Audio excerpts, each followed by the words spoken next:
તો આ તરફ રાજકોટમાં પણ સતત બીજા દિવસે બફારા બાદ વરસાદી ઝાપટું આવ્યું છે। શહેરમાં 2 દિવસથી વરસાદના માત્ર ઝાપટા જ આવી રહ્યા છે। વરસાદના વરસતા ખેડૂતો ચિંતામાં મુકાયા હતા। માત્ર રોડ રસ્તા ભીના થતા બફારો વધી રહ્યો છે।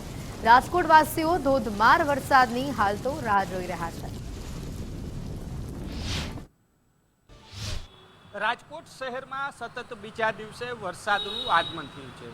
2 દિવસથી સતત બફારો થઈ રહ્યો હતો ને ત્યારબાદ લોકો માટે સારા સમાચાર છે કે ઠંડક થઈ રહી છે। પરંતુ સૌથી મોટો એ સવાલ છે કે ખેડૂતોને જે વરસાદની જરૂર છે એ મુજબનો વરસાદ નથી આવી રહ્યો। માત્ર જ્યારે પણ આવે છે ઝરમર વરસાદ વરસી રહ્યો છે, રસ્તાઓ ભીના કરે છે અને જતો રહે છે।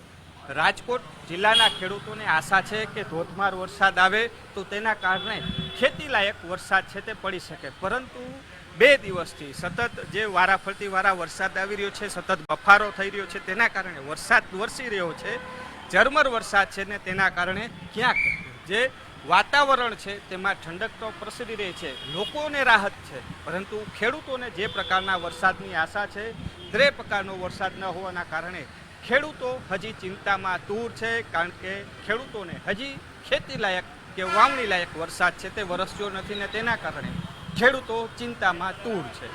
કેમેરા પર્સન દેવજી રંગાડિયા સાથે રહીમ લાખાણી, ગુજરાત ફર્સ્ટ, રાજકોટ।